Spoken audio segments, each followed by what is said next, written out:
Hello, everybody, and welcome to the Nothing But Nugs podcast, part of the Elevated Pulse family of podcasts by the fans, for the fans, diehards only. I am Chris, and I've got Eric back with me again for week 2 here. How's it going, Eric? Doing well. Excited to talk some Nuggets.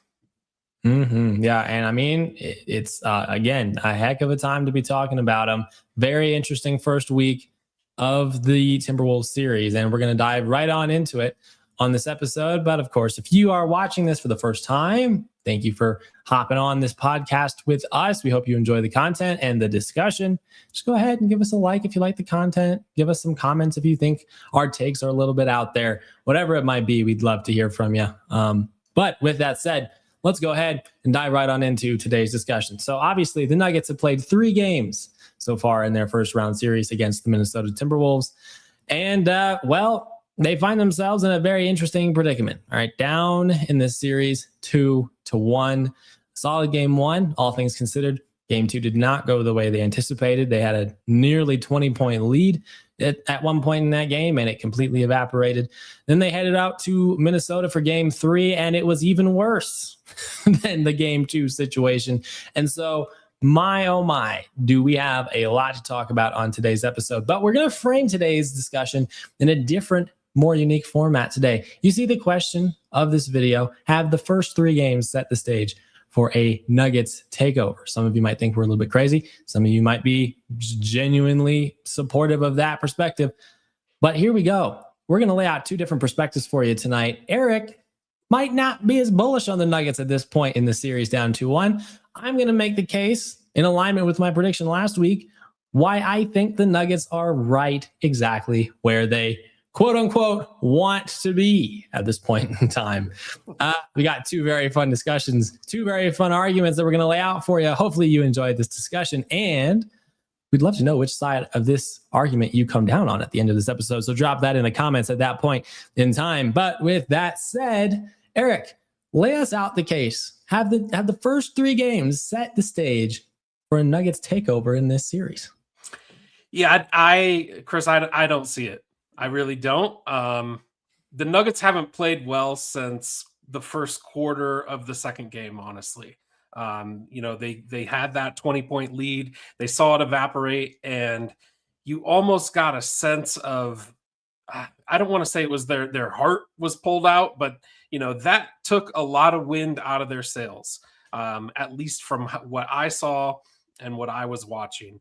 I do have some questions around, some of the guys' minutes. Look, I'm not going to pick on David Adelman. I know he's kind of, rookie coach, even though he had some playoff experience from last year. But he's got a veteran team, and he's got to, play the guys that have got him to this point. And look, I like Spencer Jones as a person, but Spencer Jones starting the season was a 2-way player, and he's a starter in the playoffs. I know that they're limited because of injuries. It's a tough predicament to be in. But you got guys on the bench like Jonas Valanciunas. He's got 2 minutes in this series. 2 minutes. He was supposed to be the guy who comes in and gives Jokic a breather. Clearly, Jokic needs a breather. He's playing. It's not just the minutes Jokic is playing. It's the stressful minutes that Jokic is playing. He's being asked to do a lot more, and he's having to do it against a very good defender in Rudy Gobert, which, look, sometimes people forget he's a 4-time defensive player of the year. That guy can play defense when he wants to, and he has proven it. And I think that whole Timberwolves team has kind of had, a little chip on their shoulder or a little attitude. They love to play the Nuggets for whatever reason. They love this matchup. They, I think it was the year that the Nuggets won the championship. They started their run against Minnesota. And, if you go back in time and you listen to some of the things that Anthony Edwards said that, came away from that, they took away from that series, from the Timberwolves perspective, that really kind of created that this is a budding rivalry at that point. And now here we are, a couple years later, and this rivalry is full fledged. And it is time, I think, for the Nuggets to step it up. They got punked by Jaden McDaniels. He called people out by name, which you just don't hear in the NBA that often. He called people out by name and told them exactly what he thought when it came to how they, play defense. And he backed up his talk. So, I think Minnesota has a lot rolling right now. I'm not saying that the Nuggets can't do it. They've obviously been here. I saw a quote from Christian Brown earlier today that they're comfortable in that locker room. They've been here. They know what they're doing. It's the people outside of the locker room who aren't comfortable. And I would agree with him. It is the people who are outside of the locker room, like myself, who are not comfortable after, taking a beating like they took last night. That was a tough game to watch. I will be honest with you. Between the NFL draft, the Avalanche playing, and the Nuggets were third on my TV list for a large portion of that game. So, that's kind of my initial thoughts. Love to kind of hear your side of the argument. I do. Deep down inside, do I want the Nuggets to win this series? Absolutely. I'm a diehard Nugget fan. I want them to win this series. I think they can win this series. I just don't think they're in the position to say we've got them right where we want them. Yeah, fair enough, man. That is a solid argument to lay out. Obviously, most of Nuggets Nation right now probably agrees with you. Let me tell you why the opposite might be the case here. So, no expected turnaround coming from your perspective. I think the turnaround is coming. And I have a 7-pillared argument to lay out for you. We'll dive into this later on. But for right now, the 7 general pillars of my argument are this. I mean, we talked about before hopping on this episode, the idea of the shooter's fallacy. The idea that it's completely not in alignment with basic statistical theory. But the idea that you have a good shooter and a good shooter might not be having a good game or a good stretch. And for whatever reason, in the most clutch moment, let's say in this hypothetical scenario, let's say he's like 0 for 8, 1 for 9, 2% in the game. He wants the ball in his hands. And the coach thinks he's a little bit crazy. But nonetheless, he's one of your best players. He's one of your best shooters. And you give him the ball and he makes the shot because he was super confident that he was going to make the shot in that situation. And the coach asks him after the fact and he says, "Why were you so sure that you were going to make that shot?" And the shooter says, "Well, I missed my first shot," which is a pretty typical, right? "I missed my second shot," which was getting a little bit abnormal. "I missed my third shot." And now I was in a situation where I was like, okay, this is really not normal. I'm more likely to hit the next shot now that I've missed the first 3. Repeats the pattern for the 4th miss, 5th miss, 6th miss, etc. And so it's this idea that the more a good player or good players struggle over time, again, completely out of alignment with statistical theory, the more they struggle, the more expectation they probably have on themselves, and that we should have of them that they're more likely to get back to the status quo and potentially even in a big way. And so that is really an important part of the perspective that I have here, because we're talking about the best offense in the league this year, one of the historically best offenses of all time during stretches this season. And what did you have in game 2, kind of, and especially in game 3? You had Nikola Jokic have arguably the worst playoff performance of his career, especially in game 3. Okay, 27% from the field out of the best all-around offensive player in the league, the most efficient player in NBA history. Is that likely to keep up? Who knows? History might suggest that if he gets back to his sort of regression of about, or if he regresses to the mean right around 52% from the field, yeah, I mean, it's that you would take that out of him, obviously. And he's obviously demonstrated that he can put up high 50s and 60s in terms of field goal percentage, even in big games historically. As far as the team overall shooting, we said that shooting from the 3 would be important in this series. They've shot 30% from the 3-point line so far in the first 3 games of this series. Do we expect that to continue significantly throughout the course of this series? I don't know. Got some good shooters on this team. Jamal's obviously known for stepping up when it comes down to it in the playoffs. Tim Hardaway Jr. has been a sharp shooter for this team in the playoffs. Guys like even Cam Johnson have stepped it up in recent weeks. And so do we expect the Nuggets to continue shooting about 9 or 10 percentage points below their season average from three? Not necessarily sure. As far as the second chance points with Minnesota, just absolutely crushing the Nuggets in second chance points, especially in game 3 again.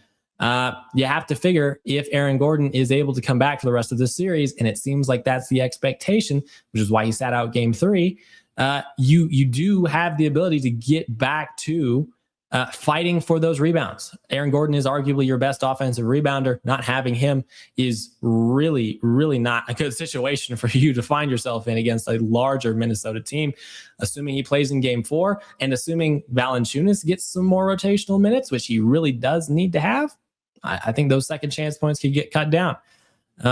As far as some of the adjustments that could be made, again, Minnesota only scored 113 points in game 3. Right, they are scoring right around the general average that they've had so far in this series. It was the Nuggets who were unable to put up their typical offensive output or anything close to it in game 3.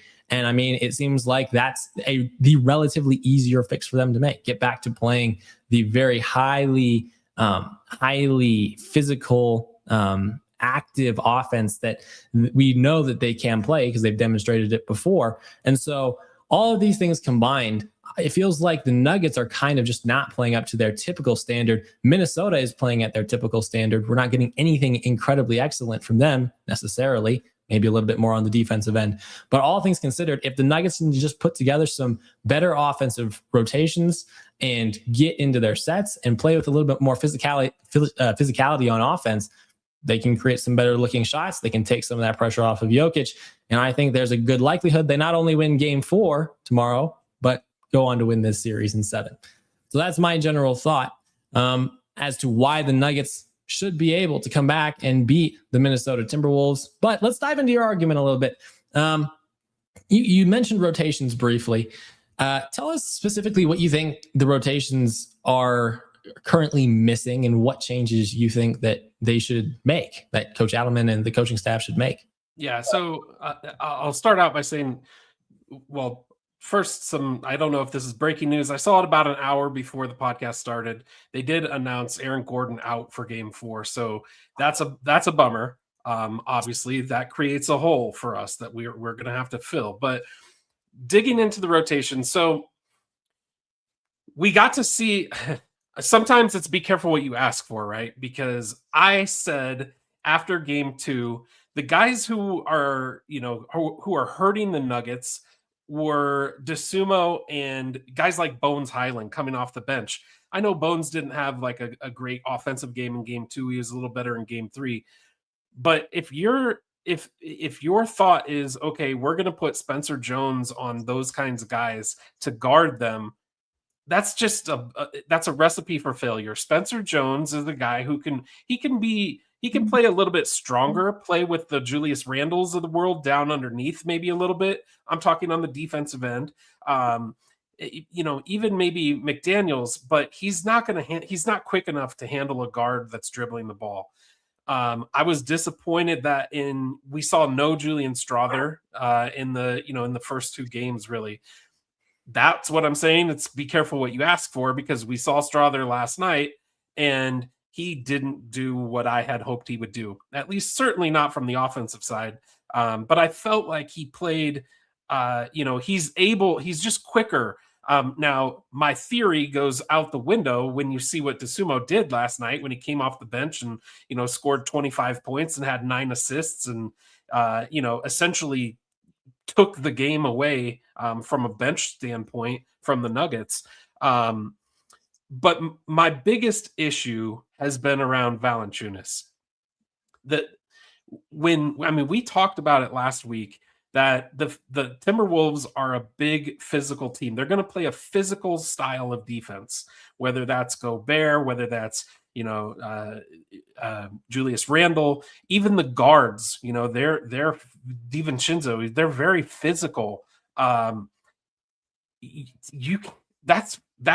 pounding that Jokic and Murray are taking in just bringing the ball up the court, you can see it wears on them and they're getting tired. And you saw it in in game two at their shooting percentage in the fourth quarter.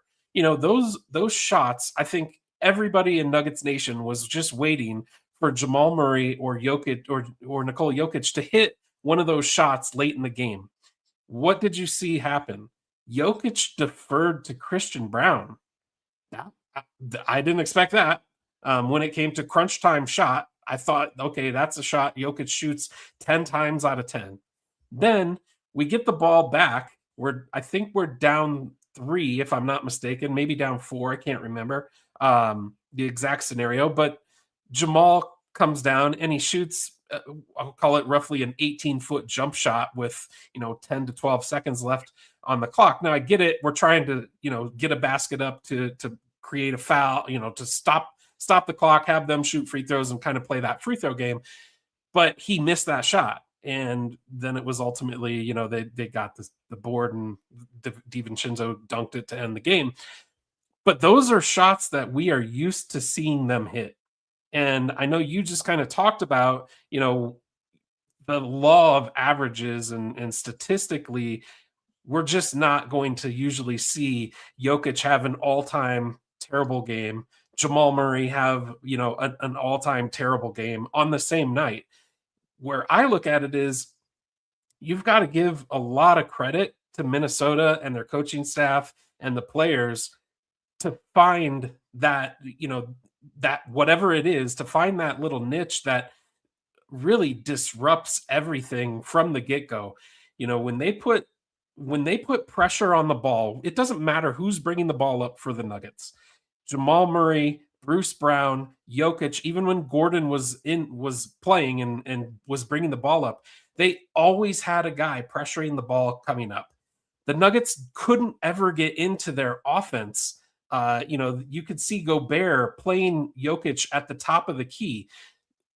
I know we run that top of the key screen with Jamal and Jokic a lot, but a lot of times it leads to people being open elsewhere, and those guys are they're not open elsewhere. Christian Brown's not hitting open shots. Jamal Murray hasn't hit a 3-pointer in the last 2 games. I get it. That's a statistical anomaly, and you hope that he's going to get better.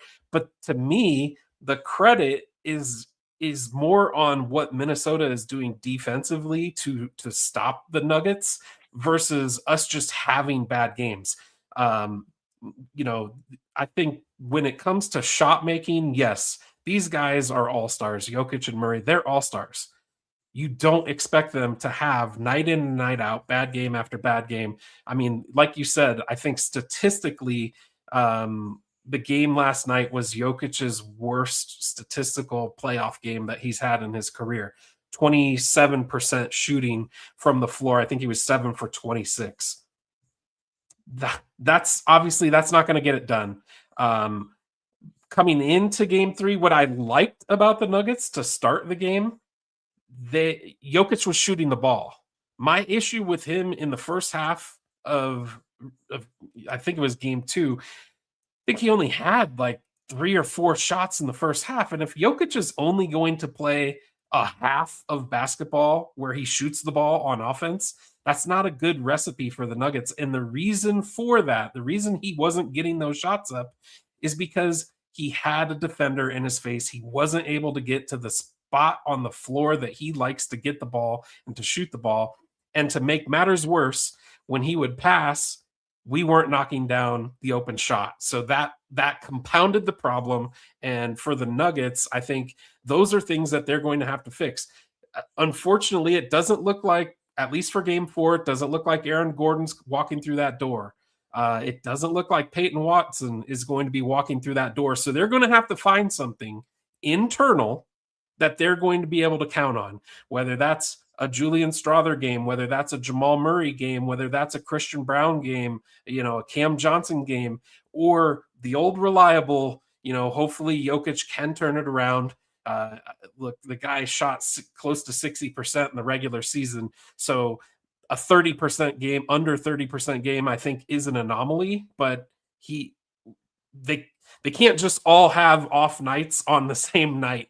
I think is ultimately the bottom line, and that looks to be what happened in Game 3. But to me, it was more excellence on the side of Minnesota's defense and their coaching staff, really having them prepared to play the Nuggets the way that they know really ultimately affects the Nuggets by putting pressure on the ball. Yeah, I mean, this is actually a conversation I had in a comment section with someone after game one. I said that seeing that Ant is a little bit injured, maybe not even a little bit, maybe a lot bit injured, relatively speaking, it did feel like Minnesota was going to lean more into their defense in an attempt to stop the Nuggets more, obviously, and just to win games, given that their best offensive player is not his best offensive capable self. And so we saw that in game 2. We saw that even more in game 3. But I feel like game 3, I mean, we're talking about rotations still kind of, right? And I checked recently. It looks like Gordon is questionable for game 4, which is the same status he had when he missed game 3, right? So it's understandable that he might not play in game 4. But I mean, well, I guess we'll see. Game 4 is a very pivotal game in this series. We've seen him do more with less. If you think back to the OKC game last year, now obviously he got himself hurt and missed the most important game of that series by playing with an injured hamstring. But I mean, it's possible that he just decides to push through if this injury is not as bad as last year's. But even aside from that, that really, well, I guess not aside from that, that was really the reason why Minnesota was able to just absolutely crush defensively. I mean, we talked about this in our episode last week. The Nuggets, we like the small ball lineup, but you can't put the small ball lineup out there against their starting lineup. Their starting lineup is too big. Yep. And so it'd be very interesting to me to see how Jonas Valanciunas is used. If you're David Adelman, the clearest possible thing you could do right now and realize right now is that you have this guy who you're paying $10 million a year to be your backup center. You have him sitting on your bench. You haven't used him much this series. You've seen in game 3 that your offense is just absolutely incapable of doing anything in this current undersized position. And so Aaron Gordon was a really critical part of keeping guys like Rudy Gobert guessing, right? Guys like Julius Randle guessing on some of those rotations. Because, I mean, Aaron Gordon can play everywhere. He can shoot threes. He can play in the paint. He's a Randle stopper. He just causes problems everywhere. And so without that guy, you really do have to, in some sense, play as if you're playing like Minnesota did in game 2, where you're like, our offensive abilities are kind of hindered. We need to really lock it in defensively. Hey, Jonas, go out and I'm not saying they should start the double bigs lineup, but it'd be interesting to see if the double bigs lineup gets any significant minutes tomorrow, because you need somebody who can go out there and relieve some of the pressure off of Nikola Jokic so he can effectively facilitate without having to worry about Gobert primarily, and then Randall also. And so you got to give Jokic more flexibility in this current offensive system that's a little bit hampered right now by that injury, and also not having Peyton Watson as well. It doesn't help. So I think it'd be interesting to see how many minutes Valanciunas gets tomorrow, because he needs to get a significant amount. You can't start Spencer Jones against that starting lineup again. If they go small ball, right, with Highland and Dosunmu and Ant-Man on the court at the same time, then I'm fine with the sort of 3-guard mix there with Murray, Brown, and Spencer Jones. That's fine, because that's a team that can compete. But you don't want to put yourself in a position to have Spencer out there and have that lineup be undersized. And you also don't want Valanciunas to be out there when the Timberwolves go small ball themselves. So it'll be interesting to see how David Adelman manages those rotations. But assuming the worst from my perspective, right? The perspective that the turnaround is coming. Assuming Aaron Gordon doesn't play tomorrow, you're going to need to put some size out there. I get that Zeke Naji kind of played all right in the minutes that he got yesterday, for what that's worth. At a point in time, the game was pretty much over. But do we see him get any meaningful bench minutes? Maybe as a sort of stretch big also. I know he can shoot some threes, theoretically. And so it'll be interesting to see if he gets playing time. I would much rather see Valanciunas get out there and get more playing time than Naji. But that's just me. I'd love to see the double big lineup. If there was ever a time to crack out the double big lineup, tomorrow is the night to do it. One other rotational piece I'll add that is important to my perspective on this is Tim Hardaway. You got to you just have to get something out of Tim Hardaway. I don't know why Tim Hardaway is being used as such a large ball handler for whatever reason with the bench unit. He's really good just coming off of those pin downs, coming off those picks, and then popping threes. You got to get Tim Hardaway good looks. We need a 20, 25 point Tim Hardaway game if we're going to be competitive in this series. I think for either of our perspectives, right? Like you'd love to see Tim Hardaway go out just absolutely launching, and the Nuggets still end up losing this series. But yet you have to get something out of him. He had a solid game 2, I believe it was, where he shot pretty decently.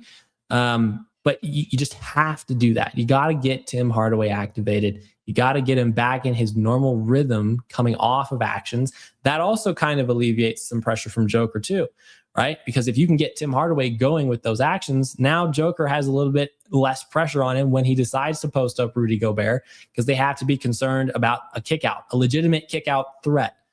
Spencer Jones should also, in theory, be that kind of threat, but for whatever reason, he's just been relegated to corner duty. He's been one of your best three-point shooters all season in catch-and-shoot situations, and so you would figure if you're Adelman trying to scheme up an offensive attack for Game 4, that involves some more Spencer Jones on kick threes that he'll catch and shoot. Definitely some more Tim Hardaway catch and shoot threes, just to relieve that pressure in the paint on Joker, and then maybe open up some cutting actions too. But right now, Minnesota is so big interiorly, that's not even a word, is it? On the interior, that you just need to find a way to shoot the ball, and you can do it. You're a good 3-point shooting team by percentage, even though you didn't shoot a ton of threes by volume this season. They just have to do it. And so I think those are my 2 biggest rotational notes there. Maybe see the double big lineup get some action tomorrow. I would love to see that. And I would also love to see Tim Hardaway get back to being less of a primary ball handler when he's on the court in his usage, and get back to being a sort of catch and shoot 3 guy, also with some Spencer Jones in that role too.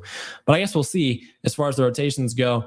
As far as Minnesota in a vacuum, right? This team, I don't think we expect another 25-point outing from Ayo Dosunmu.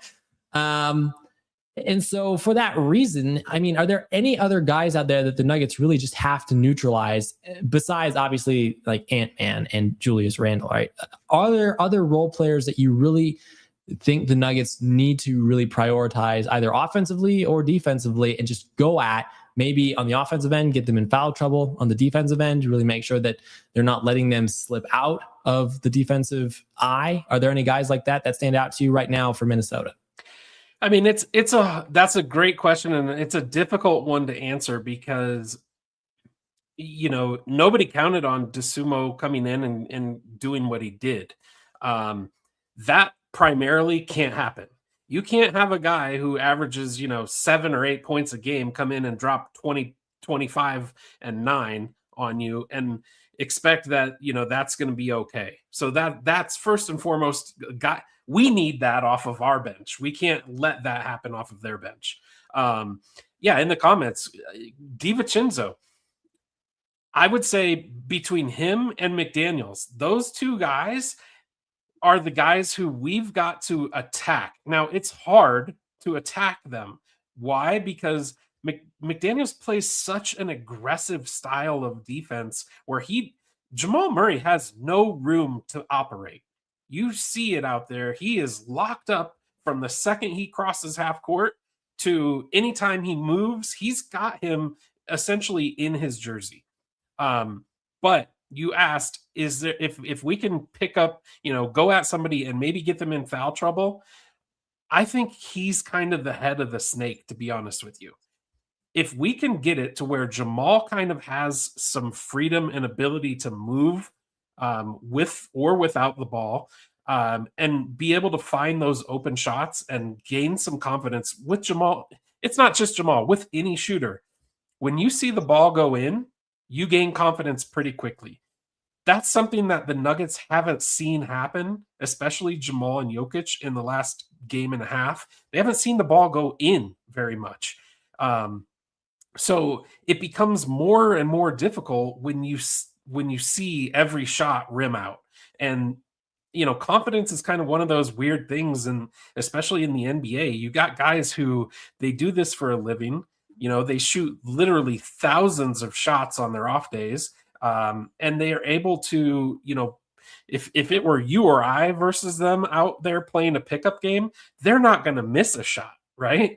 But when they are competing against guys who are at their level, it's a different thing, and confidence can go a long way. So I feel like if we see Jamal or Jokic making some of their early shots, it just changes the game. It makes the Timberwolves have to back off a little bit on defense. Right now, they can be overly aggressive and not really have to not really have to worry about the consequences because we're not hitting shots.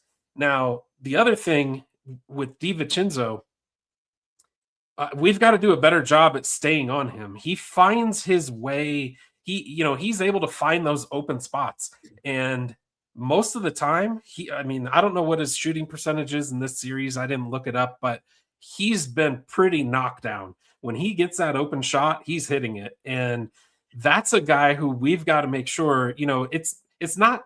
I don't think he's really had a blow up game where he's had more than 15 points or anything like that.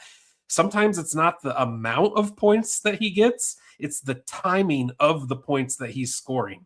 Whether it's to stop a run that the Nuggets may be starting, or to start a run, or that dagger three, when, just before a timeout or things like that. Those are the things where, hopefully we can find a way from a Nugget standpoint to turn those types of things around. I think, to me, those are probably the two guys. I mean, you could say Ant. I think we've done a relatively good job on Ant, to be honest with you. He is injured. You can clearly tell he's got a knee that's bothering him.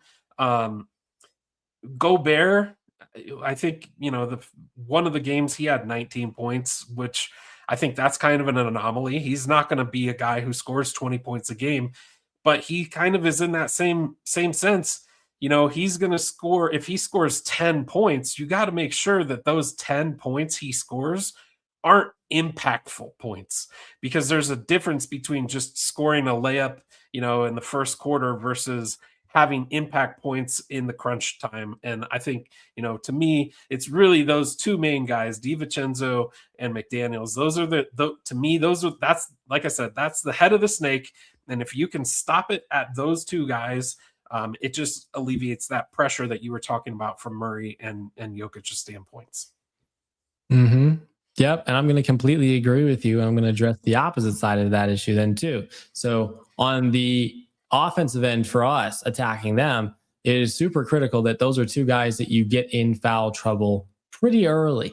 If you can get McDaniels, especially in foul trouble early, it gives Jamal a better opportunity to just operate relatively normally coming up the court. I mean, you can't have McDaniels pressing you up at half court. You can't do that. You're just not going to find yourself in any sort of favorable situation. And so I'm not saying I like the whole thing that the Nuggets kind of have, you see them do in recent games, which is where they try to foul bait. But I think if they genuinely are playing in the rhythm of their offense and taking it at them with the intention of creating contact, getting to the free throw line, getting points, stopping the clock, and getting those guys in foul trouble, then they're putting themselves in a position to succeed. They just have to.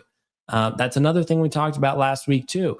You just have to, with a team that's larger than you and more physical, more athletic, younger than you are, you have to just make sure that they're on the court as little as they possibly can be. And so it is just super critical that if you're Jamal, you take it at McDaniels, try to get him off balance. Maybe, you're running a pick and roll action. Maybe you do a little step back head fake and you try to get him to jump, and then you get to the free throw line that way if he jumps into you, or if he lands in your landing space, type of thing. It's just super critical that for Jamal, he attacks Jalen that way. And I mean, with DiVincenzo, it's kind of just weird that although DiVincenzo seems to be on Jamal a decent amount, it feels like McDaniels is covering him more than we thought he might. I think at the beginning of, not at the beginning of the episode, but last week on our episode, we talked about McDaniels kind of being a hover defender. They really do just like him up on Jamal an awful lot. And so DiVincenzo is probably better to attack from the defensive perspective, just making sure that you're making it hard for him to get good looks, because he's not necessarily the guy who's handling the ball most of the time, right? It's Anthony Edwards, making sure that Anthony can't get him good passes, right? Making it tough to get the ball to Dante DiVincenzo so that his shots are harder to make. I mean, it's just stuff like that the Nuggets have to do. And if they play some more zone, maybe that'll help them a little bit. They had some success with it a little bit last night. It did kind of force Minnesota to adapt in a unique way.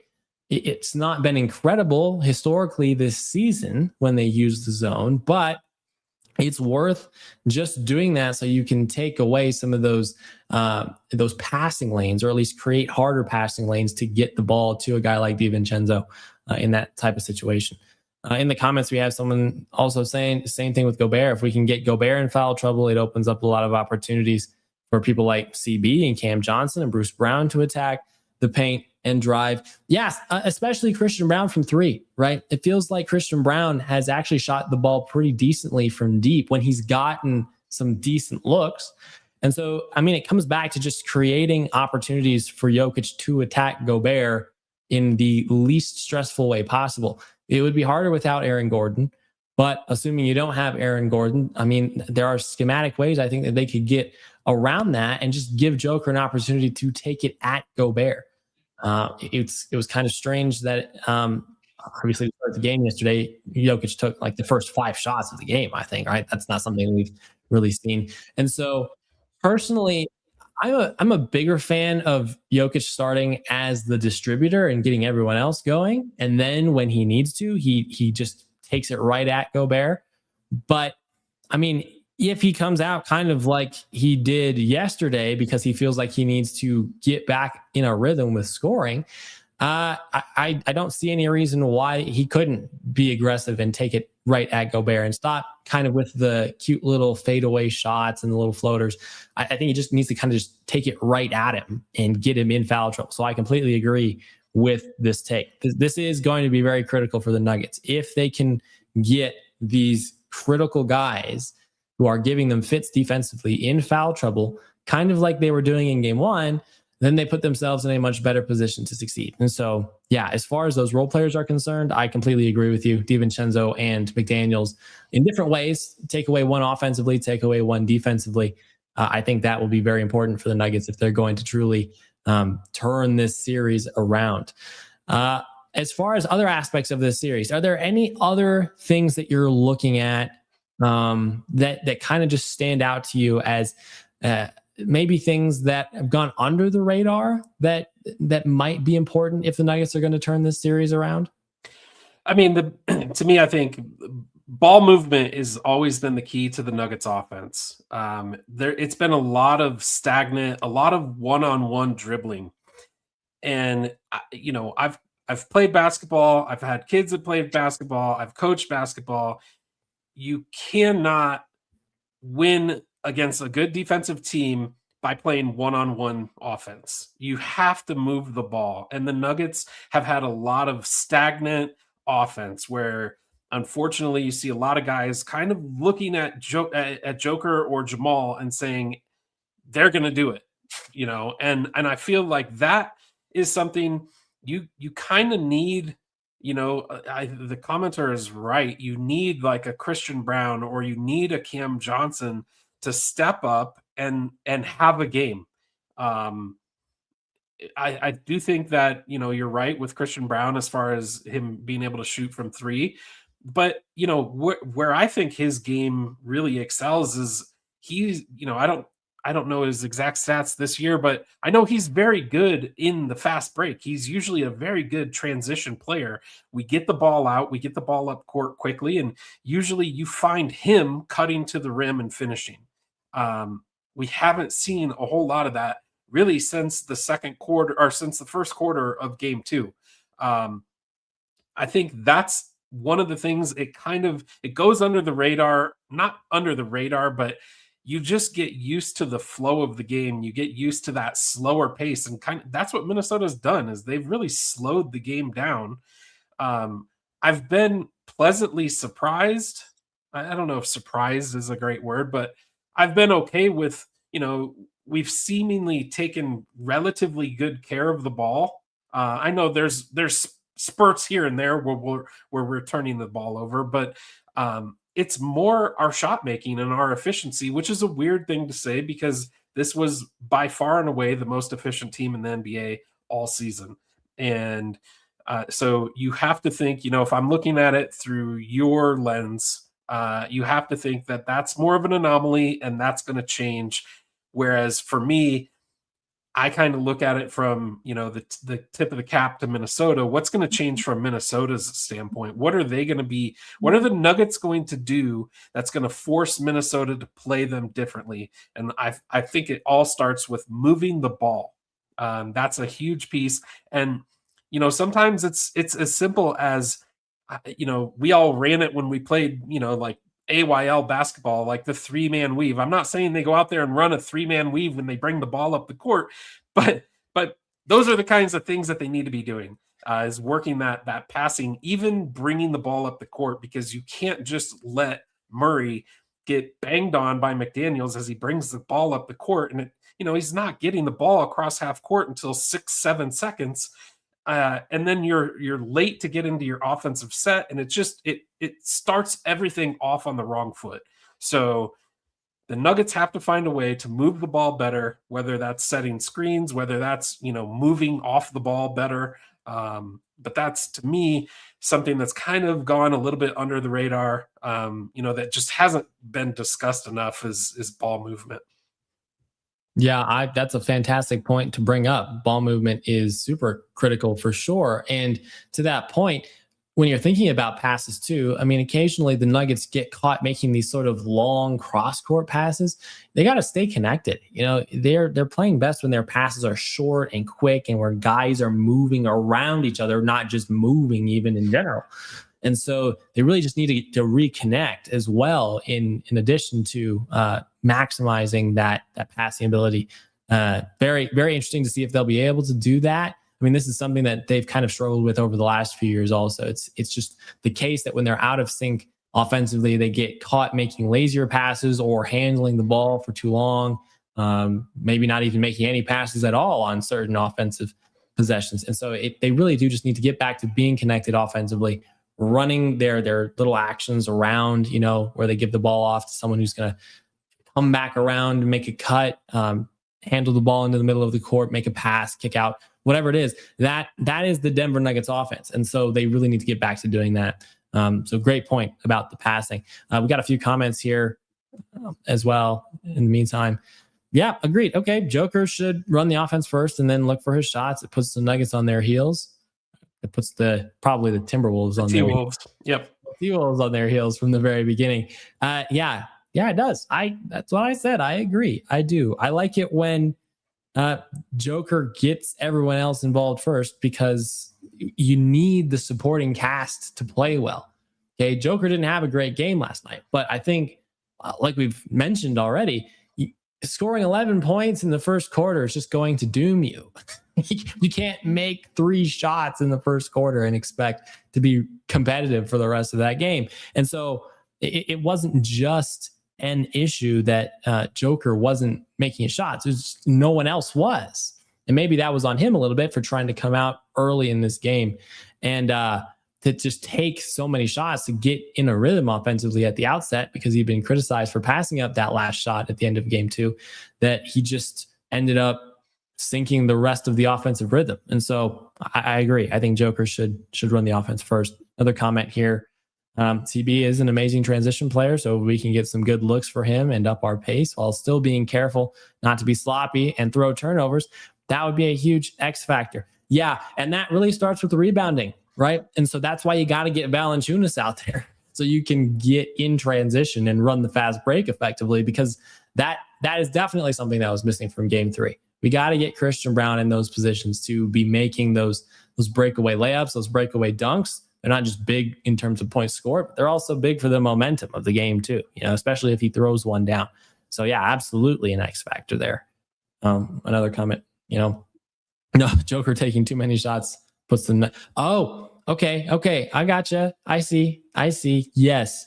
So Yeah, him taking too many shots at the outset kind of gets them out of the offensive rhythm. I see. So we did kind of mention that too. I see what the commenter is saying now. You'll love to see it. Okay, let's move on into predictions. 2-1. We're right where I thought we would be. Not necessarily in the way that I thought we would be there, but I did say at this point in time the Nuggets would be down 2-1. Yeah, we got games 4 through 6. Presumably 4 through 6. Hopefully there's a game 6. Let's assume there's a game 6 upcoming this week. Walk us through what you think those games are going to look like, Eric. How do you think game 4 and game 5 are going to go? And then if there's a game 6, what's going to happen? Well, I'll start by what I hope doesn't happen. The way that these games have played out, and I think they showed on Prime last night on the broadcast, that was the 31st time that these two teams have played in the last 3 years, and they were 15-15 each going into that game. Obviously now Timberwolves have a 16-15 one-up record on the Nuggets, but I think what we've seen a lot in those last 31 games is usually the team that jumps out to a super hot start in that first quarter, they get reeled back in and they are not able to keep that momentum up for the entire game. What I would like to see, especially starting in game 4, is I would like to see a little bit more balance. I would like to see, obviously we can't have another 11-point first quarter. But there's nothing wrong with, a 20 to 23 point first quarter. You just don't want to be buried, by 15 after the first quarter and have to dig yourself out of a hole. And I think that's where, if you break down these games by quarter, I think that's kind of what the Nuggets what their approach should be. Instead of looking at a daunting task, and at this point, look, we're down 1 game. That's not the end of the world. 2-1 is a relatively common, you're either going to be up 2-1 or you're going to be down 2-1. You're still going to have to figure out a way to win. It's the first to 4 for a reason. So nothing to like go overboard, hairs on fire type of thing. These guys have been here before. They know what it takes to win in the NBA. So I'm confident from that standpoint. What I think they should do though is break the games down by quarter and just go out there and try to win every quarter that they can. That kind of, not having to look too far into the future, really stay focused on the things that are happening in front of you right now. I think that's going to help as they kind of try to navigate their way back into this series. Ultimately, the final score last night was like 113-96.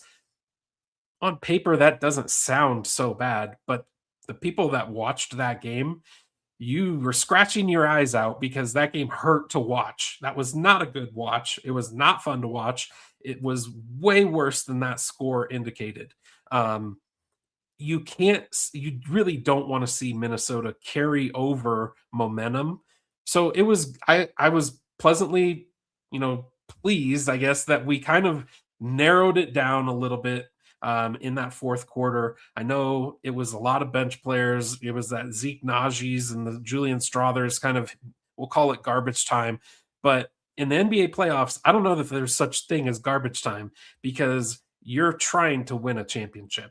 And sometimes you're not going to win every game along the way unless you're, the whatever year Jordan was playing the 96 Bulls or 2016 Warriors. Those guys won every game, but that's not how this Nuggets team is built, and that's not what's going to happen. They're going to be in for a long stretch, and that's what they have to kind of play for is, turning this into a 6 and 7 game series because Minnesota's in the same boat.